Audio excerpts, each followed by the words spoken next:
कहै छत सुनो है कन्या बात लगा का ध्यान है।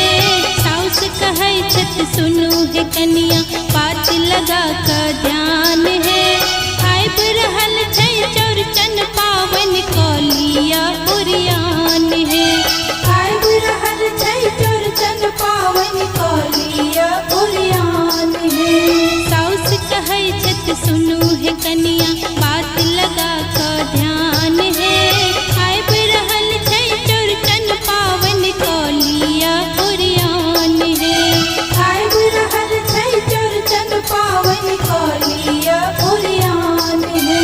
साउस कहै छत सुनो है कन्या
कन्या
सुनो है कन्या।